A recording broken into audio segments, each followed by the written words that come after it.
ప్రభువునందు ప్రియ దేవుని జనాంగమా, మన ప్రభువును రక్షకుడైన యేసుక్రీస్తు ప్రభుల వారి దివ్యనామమున మీకు శుభములు తెలియజేస్తూ ఉన్నాను. నేటి దినమునకై ఏర్పాటు చేయబడిన లేఖనమును చదువుకుందాము. యోహాను సువార్త 3వ అధ్యాయము 6వ వచనము నుండి 15వ వచనం వరకు దేవుని వాక్య ధ్యానము చేద్దాం. శరీర మూలముగా జన్మించినది శరీరమును, ఆత్మ మూలముగా జన్మించినది ఆత్మనై ఉన్నది. మీరు క్రొత్తగా జన్మింపవలెనని నేను మీతో చెప్పినందుకు ఆశ్చర్యపడవద్దు. గాలి తనకిష్టమైన చోటను విసరను. నీవు దాని శబ్దము విందువే కాని ఎక్కడి నుండి వచ్చెనో ఎక్కడికి పోవునో నీకు తెలియదు. ఆత్మ మూలముగా జన్మించిన ప్రతివాడును అలాగే ఉన్నాడు అనెను. అందుకు నీకోదేమో ఈ సంగతులు ఎలాగూ సాధ్యములని ఆయనను అడుగగా, యేసు ఇట్లనెను, నీవు ఇశ్రాయేలునకు బోధకుడవై ఉండి వీటిని ఎరుగవా? మేము ఎరిగిన సంగతియే చెప్పుచున్నాము, చూసిన దానికే సాక్ష్యమిచ్చుచున్నాము. మా సాక్ష్యము మీరు అంగీకరింపరని నీతో నిశ్చయముగా చెప్పుచున్నాను. భూ సంబంధమైన సంగతులు నేను మీతో చెప్తే మీరు నమ్మకున్నప్పుడు పరలోక సంబంధమైనవి మీతో చెప్పిన యెడల ఎలాగు నమ్ముదురు? మరియు పరలోకము నుండి దిగివచ్చిన వాడే, అనగా పరలోకములో ఉండు మనుష్య కుమారుడే తప్ప పరలోకమునకు ఎక్కిపోయిన వాడెవడునూ లేడు. అరణ్యములో మోషే సర్పమును ఎలాగు ఎత్తెనో అలాగే విశ్వసించు ప్రతివాడును నశింపక ఆయన ద్వారా నిత్యజీవం పొందునట్లు మనుష్య కుమారుడు ఎత్తబడవలెను. ప్రభువునందు ప్రియ దేవుని జనాంగమా, చదువుకొనబడిన ఈ లేఖనము నిమిత్తమే ప్రార్థన చేద్దాం. అత్యంత కృపా కనికరము కలిగిన ప్రియ తండ్రి, గొప్ప దేవానికి స్తోత్రాలు నాయనా. ఏ మంచి లేని మా జీవితంలో మరొక నూతన దినాన్ని అనుగ్రహించినందుకే మీకు స్తోత్రాలు అయా. ఈ దినమున మీరు మా కొరకు ఏర్పాటు చేసిన ఈ లేఖనమును దీవించమని నీ ఆత్మ ద్వారా మాకు కొన్ని విషయాలు నేర్పించి నీవే మమ్మలను బలపరచమని యేసయ్య పరిశుద్ధ నామమున అడుగుచున్నాను తండ్రి, ఆమేన్. ప్రభువునందు ప్రియ దేవుని జనాంగమా, యేసు ప్రభుల వారి ప్రశస్త నామమున మరి అనుదిన వాక్య ధ్యానాల కొరకు మిమ్మల్ని ప్రేమతో ఆహ్వానిస్తూ ఉన్నాను. మరి నిన్నటి దినాన్న మరి ఒకడు క్రొత్తగా జన్మించితేనే కానీ మరి ఆ జన్మ కూడా, ఆ క్రొత్త జన్మ అనేటువంటిది మరి నీటి మూలముగా జరగాలి అని, ఆత్మ సంబంధమైనటువంటి మరి విషయాలలో మరి ఆత్మను పొందుకోవాలంటే మరి నీటి సంబంధమైనటువంటి బాప్తిస్మము అవసరమని, మరి దేవుని రాజ్యాన్ని పొందుకోవాలంటే మరి ఒకడు నీటి మూలముగాను ఆత్మ మూలముగాను జన్మించాలని దేవుడు మరి అధికారి అయినటువంటి నికోదేముకు చెప్పినట్లుగా మనం ధ్యానం చేశాం. ఈ రోజున కూడా మరొక మరి అంశమును మనం నేర్చుకోబోతూ ఉన్నాం. మరి అదే సందర్భంలో ఉన్నటువంటి వాక్యాలు దేవుడు మరి నికోదేముతో చెప్పినటువంటి మాటలను మరొక మరి మనం ధ్యానం చేసుకుందాం. మరి దానికి కొనసాగింపుగా ఈ రోజున మరి యేసు ప్రభుల వారు చెప్పినటువంటి ప్రతి మాటను మనం ధ్యానం చేద్దాం. మరి చదువుకునబడిన లేఖనములో రాయబడినట్లుగా 6వ వచనములో దేవుడు చెప్పినటువంటి మాట, శరీర మూలముగా జన్మించినది శరీరమును, ఆత్మ మూలముగా జన్మించినది ఆత్మనై ఉన్నది. నా ప్రియ దేవుని జనాంగమా, ఇక్కడ మనం ఆలోచన చేసినట్లయితే శరీర సంబంధమైనవి, ఆత్మ సంబంధమైనవి, మానవుని దేహములో దేవుడు 3 అంశములను పెట్టి ఉన్నాడు. ఒకటి దేహము, శరీరము, రెండవది ఆత్మ, మూడవది మనస్సు. నా ప్రియ దేవుని జనాంగమా, శరీర ఆకారముతో ఉన్నటువంటి భౌతిక సంబంధమైన ఆకారము అంటే మానవుని యొక్క శరీరములో దేవుడు మూడు విషయాలను ఉంచి ఉన్నాడు. వాటిలో మొదటిది శరీరము, రెండవది ఆత్మ, మూడవది మనస్సు. నా ప్రియ దేవుని జనాంగమా, ఆత్మ అనేటువంటి గదిలో దేవుడు వెలుగును ఉంచాడు, దీపమును ఉంచాడు. శరీరమును పొందుకున్నటువంటి మరి ఈ లోకములో భౌతికంగా కనిపించేటువంటి మనిషిలో ప్రతి ఒక్క మనిషిని మనం ఆలోచన చేసినట్లయితే 3 దృగ్గు విషయాలు కనపడతాయి. మొదటిది శరీరము, ఇది పైకి కనిపించేది. రెండవది ఆత్మ, అది లోపల ఉండేది. మనస్సు, ఇది కూడా మరి అంతరంగముగా ఉండేటువంటి విషయము. కాబట్టి నా ప్రియ దేవుని జనాంగమా, శరీరము బయటికి కనిపించేది కాదు, మరి ఆత్మ లోపల ఉండి మనలను వెలిగిస్తూ ఉంటుందని, మనస్సు ఆత్మలో పొందుకున్నటువంటి శక్తి ద్వారా మరి ఆత్మ ఇచ్చేటువంటి శక్తిని బట్టి మనస్సు మాట్లాడుతుందని మనము ఇక్కడ గ్రహించాలి. దేవుడు ప్రతి మనిషిలో కూడా ఈ 3 విషయాలను ఉంచి ఉన్నాడు. మరి శరీరము, ఆత్మ, మనస్సు, ఈ మూడు కూడా మనిషిని కంట్రోల్ చేస్తూ ఉంటాయి. కాబట్టి శరీరమును భౌతిక శరీరముతో ఉన్నటువంటి ప్రతి మనిషిలో కూడా మరి ఈ మూడు తన కార్యములను జరిగిస్తూ ఉంటాయి. కాబట్టి నా ప్రియ దేవుని జనాంగమా, మనము పుట్టుకతోనే పాపముతో మనం జన్మించినటువంటి వారము. మరి మన శరీరము పాపమునకు నిలయమై ఉన్నది. మన శరీరము పాప ఆకృతిని కలిగి ఉన్నది. నా ప్రియ దేవుని జనాంగమా, శరీరము మరి శరీర మూలముగా జన్మించినది శరీరమును, ఆత్మ మూలముగా జన్మించినది ఆత్మనై ఉన్నది అని దేవుడు సెలవిస్తూ ఉన్నాడు. శరీర మూలముగా జన్మించినది అనగా మరి శరీరములో ఉన్నటువంటి మరి పాపము మనలను ఏలుబడి చేస్తూ ఉంది. ఈ పాపము మన శరీరమునకు ఎలాగున సంక్రమించింది అంటే మరి మన ఆది తల్లిదండ్రులైనటువంటి అవ్వ ఆదాము మరి దేవుని యొక్క ఆజ్ఞను మీరినప్పుడు, దేవుని యొక్క ఆజ్ఞను అతిక్రమించినప్పుడు మరి వారికి ఇచ్చిన అధికారమును మరి అపవాది అయినటువంటి సాతాను మరి తాను మరి వారికి ఇచ్చినటువంటి ఆ తాళపు చెవిని మరి పరలోకపు సంబంధమైనటువంటి ఆత్మ జీవితాన్ని మరి అపవాది ఎప్పుడైతే మరి తన వశము చేసుకున్నాడో పాపము మానవ జీవితంలోనికి ఎంటర్ అయింది. కాబట్టి నా ప్రియ దేవుని జనాంగమా, మరి ఆ తరువాత అంటే మరి ఆది తల్లిదండ్రులైన అవ్వ ఆదాము ఎప్పుడైతే దేవుని సన్నిధి నుండి దేవుని మరి ఆ ఆజ్ఞలను అతిక్రమించి దేవుని సన్నిధి నుండి మరి గెంటి వేయబడ్డారో అప్పటి నుండి మానవునిలో పాపము ఏలుబడి అనేటువంటిది ప్రారంభమైంది. కాబట్టి పుట్టిన ప్రతి మనిషిలో శరీర ఆకృతిని పొందినటువంటి శరీరమును ధరించినటువంటి ప్రతి మనిషిలో ఈ రోజుకి పాపము ఏలుబడి చేస్తూ ఉంది. మరి 2000 సంవత్సరాలకు పూర్వమే మరి అట్లాంటి పాప జీవితంతో ఉన్నటువంటి మనందరి కొరకు దేవుడు ఏం చేశారో తెలుసా? నా ప్రియ దేవుని జనాంగమా, ఆలోచన చేసినట్లయితే మరి రోమీలకు రాసిన పత్రిక 8వ అధ్యాయము 4వ వచనంలో ఈ రీతిగా రాయబడి ఉంది. దేవుడు తన సొంత కుమారుని పాప శరీరాకారముతో పంపి ఆయన శరీరమందు పాపమునకు శిక్ష విధించాను. నా ప్రియ దేవుని జనాంగమా, ఆలోచన చేశారా? మరి పాప శరీరాకారముతో ఉన్నటువంటి మానవుల కొరకు, మరి పాపముతో నిండి ఉన్నటువంటి మానవుల కొరకు దేవుడు ఏం చేశారో తెలుసా? తన సొంత కుమారుని పాప శరీరాకారముతో ఈ భూలోకానికి పంపించారండి. నా ప్రియ దేవుని జనాంగం, ఆలోచన చేయండి. మనకున్నటువంటి ఈ శరీరము, ఈ దేహము సమస్తము కూడా పాపముతో నిండి ఉంది. అయితే దేవుడు ఏం చేశాడో తెలుసా?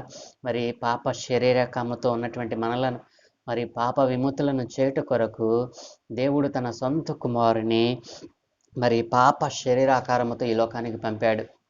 నా ప్రియ దేవుని జనాంగమా, యేసు దేవుడు కాడన్నటువంటి మూర్ఖులకు, మరి మత ఉన్మాదముతో ఉన్నటువంటి వారికి ఈ దృగ్గు విషయాలను మీరు చెప్పగలగాలి.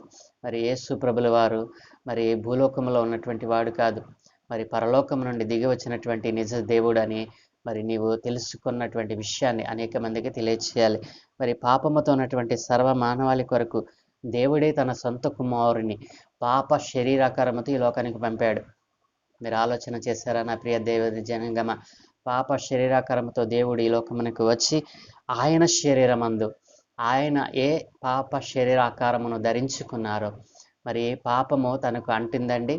మరి మనము పాపములో పుట్టిన వారము, కానీ ఆయన పరిశుద్ధాత్మలో పుట్టినవాడు. కాబట్టి మనము స్త్రీకి పుట్టిన వారము, ఆయన కన్య అయిన మరియకు పుట్టినవారు. మరి ఆయన పుట్టుక చాలా పవిత్రమైనది. ఎందుచేతనంటే అది పరిశుద్ధమైనటువంటి పరిశుద్ధుని చేత అది జరిగినటువంటి కార్యం, పరిశుద్ధాత్మ ద్వారా జరిగినటువంటి మరి జననము. కాబట్టి నా ప్రియ దేవుని జనాంగమ, మానవుడు మరి ఈ లోకములో పుట్టి ఈ లోకములో శరీరమును ధరించుకున్నటువంటి ప్రతి మానవునిలో పాపము ఏలుబడి చేస్తూ ఉండగా దేవుడే తన సొంత కుమారుని పాప శరీరాకారముతో మన కొరకు పంపి ఉన్నాడు. ఇది సత్యము, ఇది ఎప్పటికీ సత్యమే. మరి సత్యము ఎప్పటికీ కూడా సజీవముగానే ఉంటుంది. కాబట్టి ఈనాటికి ఆ మాటను మనం ధ్యానం చేస్తున్నామంటే, ఆ మాటను జ్ఞాపకం చేసుకుంటున్నామంటే ఆయన నీ కొరకు నా కొరకు సిలువలో తన పాపమును తన శరీరములు మరి తన శరీరమందు ఉన్నటువంటి పాపమునకు శిక్ష విధించి మన పాపముల కొరకు ఆయన మరి తన శరీరమందు పాపమునకు శిక్ష విధించాడని ఆ శిక్షను ఆయన పొందుకున్నాడు. కాబట్టి నా ప్రియ దేవుని జనాంగమ, శరీర మూలముగా జన్మించినది శరీరమునై ఉన్నది. కాబట్టి శరీర మూలముగా జన్మించినది శరీరముగా ఉంటే శరీరములో ఏముందండి? పాపం ఉంది. కాబట్టి శరీరం మూలముగా జన్మించినది శరీరం మూలముగానే ఉంటే ఉపయోగం ఏమిటి? కాబట్టి శరీరము నీలో ఉన్నటువంటి ఆత్మ దీపము ద్వారా వెలిగింపబడాలి. ఎప్పుడైతే నీలో ఉన్నటువంటి ఆత్మ దీపము ద్వారా నీ శరీరం వెలిగింపబడుతుందో నీలో ఉన్నటువంటి మనస్సు ఉత్తేజం అవుతుంది. కాబట్టి దేవుని యొక్క కార్యాల మీద నీ మనస్సును నిలపగలుగుతావు. కాబట్టి నా ప్రియ దేవుని జనాంగమా, శరీరం మూలముగా జన్మించినది శరీరమును, ఆత్మ మూలముగా జన్మించినది ఆత్మనై ఉన్నదాన్ని దేవుడు చెప్పినందుకు మరి చెప్పిన మాటకు మరి పరమార్థము ఇదే. కాబట్టి శరీర సంబంధిగా నీవు ఉండకుండా ఆత్మానుసారమైనటువంటి మనస్సును కలిగి నీవు జీవించాలని దేవుడు ఆశపడుతూ ఉన్నాడు. నా ప్రియ దేవుని జనాంగమా, మీరు క్రొత్తగా జన్మింపవలెనని నేను మీతో చెప్పినందుకు ఆశ్చర్యపడవద్దు. గాలి తనకిష్టమైన చోటును విసురుతుంది. అది ఎక్కడి నుండి వచ్చునో ఎక్కడికి పోవునో నీవు ఎరుగవు. కాబట్టి దేవుడు అంటున్నాడు కదా, మరి ఆత్మలో జన్మించిన వాడు మీరు క్రొత్తగా జన్మింపవలనని నేను మీతో చెప్పినందుకు ఆశ్చర్యపోతున్నారు ఎందుకు? దేవుడు చెప్తూ ఉన్నాడు కదా, మరి క్రొత్తగా జన్మించిన వాడు, ఆత్మ మూలంగా జన్మించిన ప్రతివాడు అట్లాగనే ఉంటాడని అన్నాడు. ఎలా ఉంటాడండి? గాలి ఎక్కడి నుండి వస్తుందో ఎవరికైనా తెలుసా? పోనీ ఎక్కడికి పోతుందో తెలుసా? దాని శబ్దం మనం వింటామే కానీ అది ఎక్కడి నుండి వచ్చిందో ఎక్కడికి పోతుందో మనం ఎరగము. కాబట్టి ఆత్మ మూలముగా జన్మించిన ప్రతి వాడు కూడా అలాగనే ఉంటాడు. కాబట్టి ఆత్మను పొందుకున్నటువంటి ప్రతి మనిషి తన శరీరములో మరి పాపమును ఎంత మాత్రమున ఉంచుకొనడు. కాబట్టి నా ప్రియ దేవుని జనాంగమా, ఎందుకు ఉంచుకొనడు అనగా, మరి పాప శరీరాకారముతో ఉన్నటువంటి మనలను ఆయన తన సొంత కుమారుని పాప శరీరాకారముతో పంపి ఆయన యందు తన శరీరమందు పాపమునకు శిక్ష విధించాడు. కాబట్టి ఇక మన శరీరం మీద పాపము ఎంత మాత్రము నిలిచి ఉండలేదు. కాబట్టి 2000 సంవత్సరాలకు పూర్వమే దేవుడు మనలో ఉన్నటువంటి మన శరీరం మీద ఏలుబడి చేసినటువంటి ఆ పాపమును ఆ శాపమును దేవుడు సిలువలో మరి శిక్ష విధించాడు. సిలువ మీద దానిని మరి కొట్టివేశాడు. నా ప్రియ దేవుని జనాంగమా, ఈ రోజున మరి ఆత్మ మూలంగా జన్మించిన వానిగా నీవు ఉన్నావా? ఆత్మ మూలంగా జన్మించినటువంటి నీవు మరి ఎక్కడి నుండి ఎక్కడికి వెళ్ళాలో ఒక నిత్యత్వము నీకు ఉంటుంది. కాబట్టి ఆత్మ మూలంగా జన్మించిన ప్రతి వానికి తాను ఎక్కడికి వెళ్ళగలడో, ఎక్కడకు తన ప్రయాణమో తను క్లియర్గా తెలుసుకొని ఉంటాడు. కాబట్టి ఈ దినాన ఆలోచన చేసినట్లయితే దేవుడు చెప్తున్నటువంటి ప్రతి మాట మరి సత్యమండి. కాబట్టి ఆ అధికారి అంటున్నాడు కదా, మరి ఈ సంగతులు ఎలాగూ సాధ్యములు? ఆయనను ఈ రీతిగా అడిగినప్పుడు యేసు ప్రభుల వారు అంటున్నారు, నీవు ఇశ్రాయేలునకు బోధకుడివై ఉండి ఇట్టి సంగతులను నీవు ఎరుగవా? మేము ఎరిగిన సంగతియే చెప్పుచున్నాము, ఎరిగిన సంగతులే మీకు చెప్తున్నాం. భూ సంబంధమైన సంగతులు నేను మీతో చెప్తే మీరు నమ్మనప్పుడు పరలోక సంబంధమైన విషయాలు చెప్తే మాత్రం మీరు నమ్ముతారా అని దేవుడు మరి అడుగుతా ఉన్నాడు. భూ సంబంధమైన విషయాలను మరి అనేక దృష్టాంతాలుగా యేసు ప్రభుల వారు ఉపమాన రీతిగా చెప్పినప్పుడు మరి అనేక ప్రజలు ఆకర్షింపబడ్డారు. మరి భూ సంబంధమైన విషయాలతో మరి పరలోక సంబంధమైన విషయాలను జోడించి బోధిస్తూ ఉన్నప్పుడు ఈనాటి మరి క్రైస్తవ సంఘాలలో మనం చూసినట్లయితే ఆత్మ సంబంధమైన విషయాల కంటే భూ సంబంధమైన శరీర సంబంధమైన విషయాల మీద ప్రజలు మనసు పెడుతూ ఉన్నారు. కాబట్టి ఆత్మ మూలంగా జన్మించిన వానిలో శరీర క్రియలు మరలా కనిపిస్తూ ఉన్నాయి. కాబట్టి ఆత్మ సంబంధి అయిన వాడు మరలా శరీర సంబంధిగా మారటం అంటే అది నిత్య నరకములోనికి వెళ్ళటమే. కాబట్టి ఆ నిత్య జీవమును ఆ నిత్య రాజ్యమును పోగొట్టుకున్న వారిగా మిగిలిపోతారు. కాబట్టి నా ప్రియ దేవుని జనాంగమా, దేవుడు చెప్తున్నటువంటి ప్రతి మాట మనము మరి భూ సంబంధమైన విషయాలు చెప్తేనే ఆనాటి జనాంగము యోధా జనాంగము మరి ఆనాటి శాస్త్రులు పరిసయ్యులు సద్దూకయ్యులు మరి నమ్మలేదండి. కాబట్టి పరలోక సంబంధమైన విషయాలు చెప్తే మాత్రం నమ్ముతారా అని దేవుడు అంటూ ఉన్నాడు. కాబట్టి మరి పరలోకము నుండి దిగి వచ్చిన వాడే అనగా పరలోకమునకు ఎక్కిపోయిన వాడెవడను మరి ఇక్కడ దేవుడు అంటున్నాడు కదా, భూ సంబంధమైన సంగతులు నేను మీతో చెప్తే మీరు నమ్ముకున్నప్పుడు పరలోక సంబంధమైనవి మీతో చెప్పిన ఎడల ఎలాగూ నమ్ముదురు? మరియు పరలోకము నుండి దిగి వచ్చిన వాడే అనగా పరలోకములో ఉండు మనుష్య కుమారుడే తప్ప పరలోకమునకు ఎక్కిపోయిన వాడెవడనూ లేడు. కాబట్టి నా ప్రియ దేవుని జనాంగమా, మరి పరలోకము నుండి దిగి వచ్చినటువంటి మనుష్య కుమారుడు అనగా యేసుక్రీస్తు ప్రభుల వారు. ఈయన దేవుని కుమారుడు. దేవుని యొక్క మరి అత్యంత సంకల్పము చేత, దేవుని ఆజ్ఞ చేత, దేవుని మరి మరి తండ్రి అయిన దేవుని యొక్క మరి ఉద్దేశము చేత పంపబడినటువంటి దేవుడు. కాబట్టి నా ప్రియ దేవుని జనాంగమా, మరి పరలోకము నుండి దిగి వచ్చినటువంటి మనిషి కుమారుడు ఏ రీతిగా మరి ఎత్తబడవలెనో ఆ రీతిగానే మరి ఆయన యందు విశ్వాసం ఉంచిన వారు కూడా ఎత్తబడవలనని దేవుడు ఆశపడుతూ ఉన్నాడు. కాబట్టి ఆత్మ మూలముగా జన్మించినటువంటి నీవు ఆయన యందు విశ్వాసం ఉంచిన వానిగా గుర్తింపబడతావు.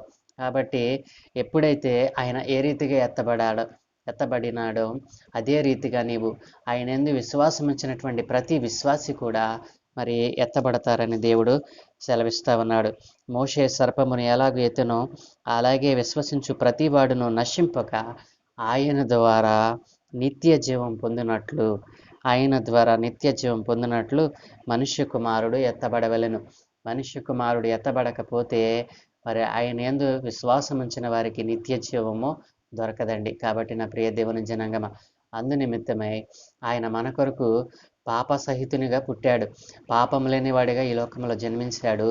పాపమును తన శరీరమునకు అంటకుండా మరి ఆయన జీవించినంత కాలము పాపము తనపై ఏలుబడి చేయకుండా ఆయన జీవించాడు. అలాగుననే మన శరీరంలో ఉన్న పాపమును కొట్టివేయుటకు తన శరీరము మీద పాపమునకు శిక్ష విధించాడండి.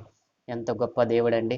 మరి ఏ మనుష్యుడండి, ఏ దేవుళ్ళు అనబడుతున్న వారిలో ఎవరైనా ఉన్నారా మరి మనిషి యొక్క పాపమును తన శరీరం మీద శిక్ష విధించుకున్నటువంటి వ్యక్తి ఎవరైనా ఉన్నారా?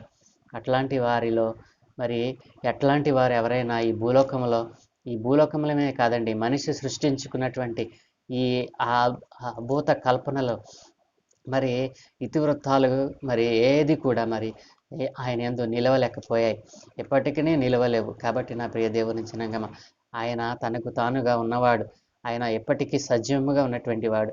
ఆయన నీ కొరకు నా కొరకు చనిపోయి మరి ఆయన నీ కొరకు నా కొరకే మరి ఈ భూలోకములో పాప సహితునిగా పుట్టి మరి ఈ లోకములో ఉన్నటువంటి పాపాన్ని తనకు అంటించుకొనకుండా నీ కొరకు నా కొరకు, నీ పాపముల కొరకు నా పాపముల కొరకు మనం జన్మతో పొందుకున్నటువంటి పాపమునంతటినీ కూడా తన శరీరం మీద ఆయన శిక్ష విధించుకున్నాడు. కాబట్టి నా ప్రియ దేవుని జనాంగమా, మరి ఆయన తన దేహము మీద మన పాపములను భరించి ఉన్నాడు. కాబట్టి నీలో పాపమును ఎంత మాత్రమే ఏలబడనీయకూడదు. కాబట్టి పాపము నీ మీద నిలిచి ఉండకూడదు. కాబట్టి 2000 సంవత్సరాలకు పూర్వమే దేవుడు మన మీద ఉన్నటువంటి పాపమును తన శరీరం మీద శిక్ష విధించుకున్నాడు. కాబట్టి దేవుడు ఈ రోజున నిన్ను అడుగుతూ ఉన్నాడు, నీకు మరి ఏమి ఇవ్వాలని ఆశపడుతున్నాడో తెలుసా? యెహెజ్కేలు గ్రంథము 36వ అధ్యాయం 26వ వచనంలో ఈ రీతిగా రాయబడి ఉంది, నూతన హృదయం మీకు ఇచ్చేదను, నూతన స్వభావం మీకు కలుగు చేసేదను, రాతి గుండె మీలో నుండి తీసివేసి మాంసపు గుండెను మీకు ఇస్తానంటున్నాడు దేవుడు. నా ప్రియ దేవుని జనాంగమా, మరి ఆత్మానుసారముగా జన్మించినటువంటి నీవు, ఆత్మ సంబంధి అయినటువంటి నీవు, మరి దేవుడు నీలో పెట్టినటువంటి 3 దృగ్విషయాలలో శరీరము పైకి నీవు భక్తి గలవానిగా కనబడుతున్నావా? నీలో ఉన్నటువంటి ఆత్మ మరి అందులో ఉన్నటువంటి దీపమును నీవు ఆర్పివేసుకుంటున్నావు. మరి పైకి భక్తి గలవాని వల్లే నటిస్తూ లోపల ఉన్నటువంటి ఆత్మను ఆర్పివేసుకునే వారిగా నీవు ఉంటే మరి నిత్య రాజ్యములోనికి నువ్వు ప్రవేశించవు. నీ మనస్సు ఎంతో మరి వేదన చెందుతుంది. నీ మనస్సు అనేక విషయాల మీద మరి ప్రతి విషయము మరి నువ్వు చింతిస్తున్నావంటే, ప్రతి విషయానికి భయపడుతున్నావంటే నీ మనస్సు ఆ వెలుగు సంబంధి దగ్గరికి రావట్లేదు. నీలో ఉన్నటువంటి ఆత్మలో ఉన్నటువంటి దీపమును, ఆ దీపము మరి మనస్సు మీద పడేటట్లుగా నీవు దానిని ఆహ్వానించటం లేదు. కాబట్టి నా ప్రియ దేవుని జనాంగమా, దేవుడు తన సొంత కుమారుని పాప శరీరాకరముగా మన కొరకు పంపించాడండి. మరి పాపమును తన శరీరమందు మరి ఆయన శిక్ష విధించుకున్నాడు. ఎంత ప్రేమామయుడండి, ఎంత కరుణామయుడండి. ఇట్లాంటి దేవుడు మరి ఎక్కడైనా ఉన్నాడా? ఏ దేవుళ్ళు అనబడుతున్న వారిలో మరి మరి పాపము ఏలుబడి చేసినట్లుగా మనం చూడగలం. దేవుళ్ళు అనబడిన వారు మరి పాప సహితునిగా ఎవరు కూడా మనకు కనబడరండి. కాబట్టి నా ప్రియ దేవుని జనాంగం, దేవునిలో పాపము ఉంటే అట్లాంటి వారు దేవుడు ఎలా అవుతారు? మరి ఈ లోకములో మరి కుటుంబ వ్యవస్థను కలిగినటువంటి ప్రతి వ్యక్తి కూడా పాపంలోనే ఉన్నాడు. పాపంలోనే మన తల్లి మనల్ని గర్భమును ధరించింది. కాబట్టి నా ప్రియ దేవుని జనాంగమా, పాపంలో ఉన్నటువంటి నీవు పాప సహితునిగా మారాలంటే మరి ఆ రక్షకుడైనటువంటి యేసు ప్రభుల వారి పాదాల చెంతకు రావాలి. యేసయ్య నామాన్ని నీవు అంగీకరించాలి. అప్పుడే నీలో పాపము ఏలుబడి మరి పోతుంది. కాబట్టి నా ప్రియ దేవుని జనాంగమా, దేవుడు చెప్తా ఉన్నాడు కదా, మరి మనము శరీర విషయముల గురించి ఆలోచన చేసినట్లయితే ఎఫెసీయులకు రాసిన పత్రిక 2వ అధ్యాయం 3వ వచనంలో ఈ రీతిగా వ్రాయబడింది. వారితో కలిసి మనమందరమును శరీరము యొక్కయు మనస్సు యొక్కయు కోరికలను నెరవేర్చుకొనుచు మన శరీరాశలను అనుసరించి మునుపు ప్రవర్తించుచు కడమవారి వలనే స్వభావ సిద్ధముగా దైవోగ్రతకు పాత్రులమై ఉన్నాము అని దేవుడు మరి భక్తుడు ఎపిసి సంఘానికి రాస్తూ అంటున్నాడు. కాబట్టి నా ప్రియ దేవుని జనాంగమ, శరీరం యొక్కయు మనస్సు యొక్క కోరికలను నెరవేర్చుకొనుచు పాపములను జీవిస్తూ ఉన్నామంటున్నాడు. కాబట్టి శరీరం యొక్కయు మనస్సు యొక్క కోరికలను మరి అదుపు చేసుకునాలంటే నీలో ఉన్నటువంటి ఆత్మ ద్వారా నీవు వెలిగింపబడాలి. దేవుడు ఆత్మ అనేటువంటి దీపాన్ని నీలో పెట్టాడు. శరీరము ఎప్పుడు ప్రకాశిస్తుందంటే నీ లోపల ఉన్నటువంటి ఆత్మదీపము వెలిగినప్పుడు. ఎప్పుడైతే ఆత్మదీపము ఆత్మ గదిలో ఉన్నటువంటి ఆ దీపం వెలుగుతుందో ఆ గది మనస్సు మీద పడుతుంది. ఆ మనస్సు ఎప్పుడైతే వెలిగించబడుతుందో ఆ మనస్సులో ఉన్నటువంటి ఆ రిఫ్లెక్షన్ శరీరం మీద పడుతుంది. కాబట్టి బయటికి కనిపించేటువంటి శరీరము అప్పుడు వెలుగుమయమై ఉంటుంది. కాబట్టి నా ప్రియ దేవుని జనాంగమ, దేవుడు భూలోకమును చూసినప్పుడు ఆదిలో దేవుడు అంటున్నాడు కదా, దేవుడు భూలోకాన్ని చూసినప్పుడు అది చెడిపోయి ఉండెను. భూమి మీద సమస్త శరీరులు తమ మార్గములను చెరిపివేసుకున్నారు. కాబట్టి అట్లాంటి చెరిపివేసుకున్నటువంటి మార్గాలను చెరిపివేసుకొని తమ జీవితాలను పాడు చేసుకున్నటువంటి వారి కొరకు దేవుడు తన సొంత కుమారుని ఈ లోకానికి పంపించాడండి. కాబట్టి యేసుక్రీస్తు నిజమైన దేవుడు. ఆయన ఈ లోకములో శరీరాకారముతో మానవ రూపుగా జీవించి మరి ఈ లోకములో పాపమును మరి శాపమును కొట్టివేసిన వాడిగా ఈ లోకంలో మనము దేవునిని మనం చూడగలం. గలతీయులకు రాసిన పత్రిక 5వ అధ్యాయం 24వ వచనములో మరి ఈ రీతిగా రాయబడి ఉంది. క్రీస్తు యేసు సంబంధులు శరీరమును దాని ఇచ్చలతోనూ దురాశలతోనూ సిలువ వేసి ఉన్నారు. కాబట్టి నీవు క్రీస్తు యేసు సంబంధివా? ఈ రోజున దేవుడు నిన్ను అడుగుతూ ఉన్నాడు. మరి నీలో ఉన్నటువంటి క్రీస్తు, నీవు క్రీస్తు సంబంధివైతే శరీరమును దాని ఇచ్చలతోనూ దురాశలతోనూ సిలువ వేసి చంపివేయాలి. కాబట్టి నా ప్రియ దేవుని జనాంగమా, నీవు క్రీస్తు సంబంధివైతే శరీరమును దాని ఇచ్చలతోనూ మరి దురాశలతోనూ సిలువ వేయాలి.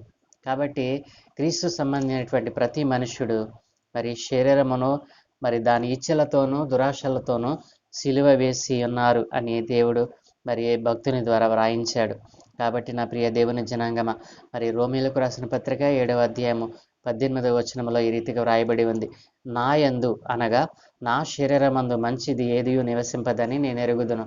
భక్తుడైన పౌలు రోమా సంఘమునకు రాస్తూ అంటున్నాడు కదా, నా శరీరమందు మంచిది ఏదియూ నివసింపదని నేను ఎరుగుదును.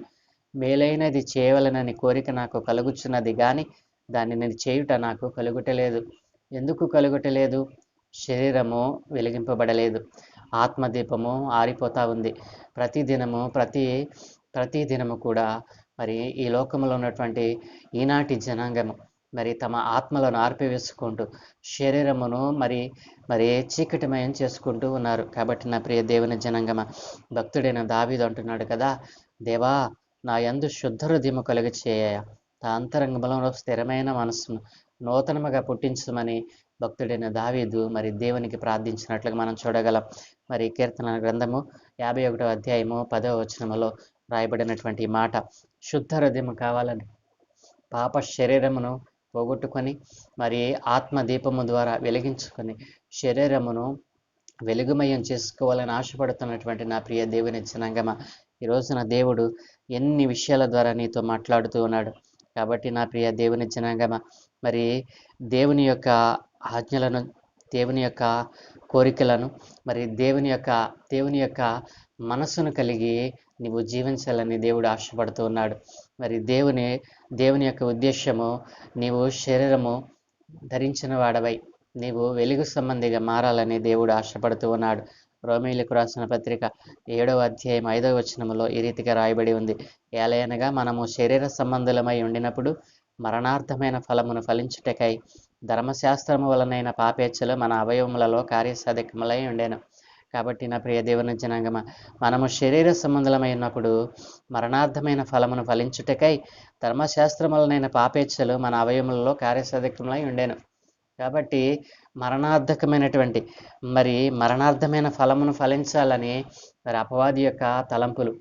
అపవాది మరణముకు సంబంధించినటువంటి ఫలాలే ఫలించాలి తప్ప ఆత్మ సంబంధమైన ఫలాలు ఫలించడానికి వాడు ఇష్టపడడు. కాబట్టి ధర్మశాస్త్ర సంబంధమైనటువంటి పాపేచ్ఛలు మన అవయములలో మరి అవి గూడు కట్టుకుని ఉన్నాయి. ఇవి ఇప్పటికీ కాదండి, ఎప్పటి నుంచో అవి మానవుని మీద ఏలుబడి చేస్తూ ఉండగా ఆ ప్రేమామయుడైనటువంటి, దయామయుడైనటువంటి, ఆ కరుణా సంపన్నుడైనటువంటి సర్వోన్నతుడైన దేవుడు తన సొంత కుమారుని మన కొరకు రక్షకునిగా ఈ లోకానికి పంపించాడు. ఏ రీతిగా పంపించాడండి? పాప శరీరాకారముతో ఆయన మన మధ్యకు వచ్చాడు.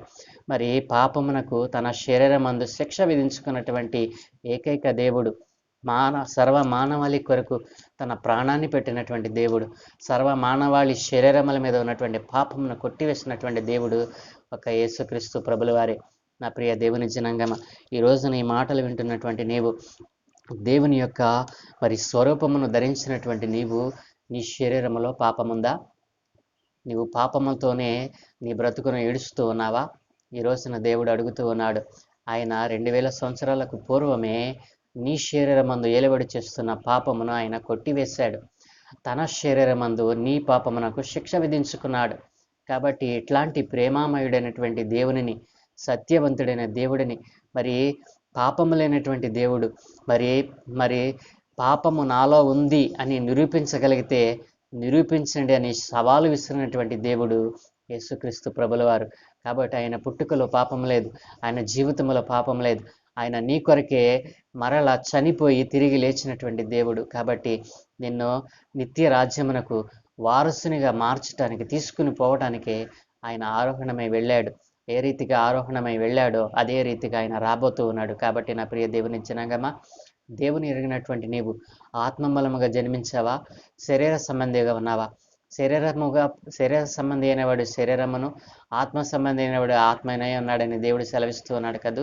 కాబట్టి నీవు శరీర సంబంధిగా మిగిలిపోతే ఏమి ఉపయోగం?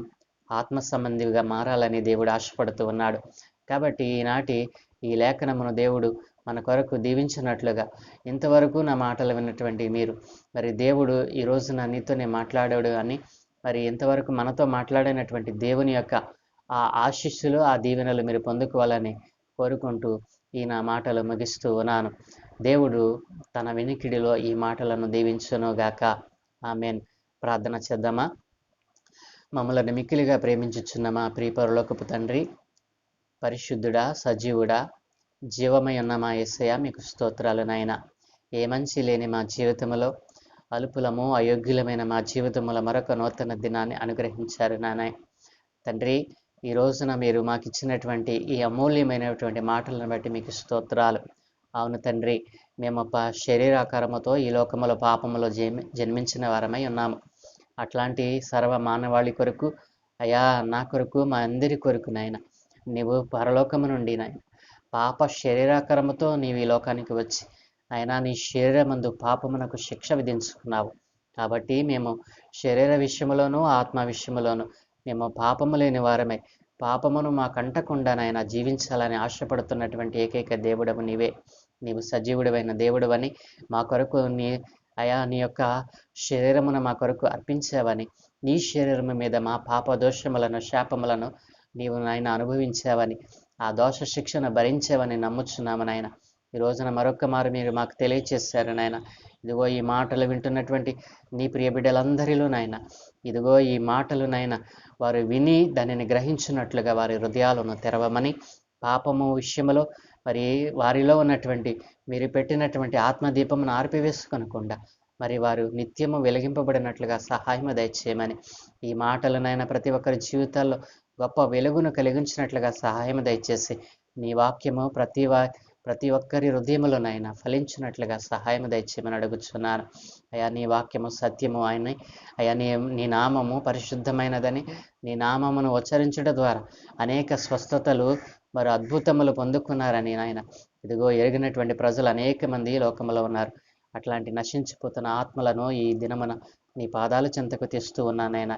ఇదిగో తండ్రి, నీ నామం ఎరగకుండా తిరుగుతున్నటువంటి ప్రతి ఒక్క ఆత్మను మీ చేతులకు అప్పగించు అయా. అదిగో వారి ఆత్మలను రక్షించుటకు నాయన అనేక మందిని నాయన ఇదిగో నీ బిడ్డలను నీ వల్ల పురుకొల్పుకొనమని, వారిని నాయన వారికి స్వార్థ ప్రకటించినట్లుగా నశించిపోతున్న ఆత్మల రక్షణ కొరకే భారం కలిగిన వారిగా వారిని మార్చమని, అనేక మంది యవన బిడ్డలను నీ చేతులకు అప్పగిస్తూ అయా నీ రాజ్య స్వార్థను వారు ప్రకటించినట్లుగా వారిలో నూతనమైన మనసును పుట్టించమని, ఈ దినపు ఆశీర్వాదాలు నాయన ఈ వాక్యం వింటున్న ఈ మాటలు వింటున్న వారికి నాయన ఇదిగో ఈ మాధ్యమం ద్వారా నాయన ఎందరైతే ఈ వాక్యముని వింటున్నారో వారందరి జీవితాల్లో గొప్ప కార్యములు జరిగించమని, ఈ ముందెన్నడూ లేనటువంటి ఆశ్చర్యమైనటువంటి మరి అద్భుతమైన కార్యములను వారు చవిచూచినట్లుగా మీ సహాయమును అనుగ్రహించమని, స్వస్థపరచు దేవుడవు నీవేనని, మరి రక్షించగలిగిన వాడవు నీవేనని నాయన ఇదిగో నీ ప్రజలందరూ నాయన గుర్తించినట్లుగా ఒక నూతన కార్యము ఈ రోజున ప్రతి ఒక్కరి జీవితంలో జరిగించి నీవే మహిమ పొందుకోమని,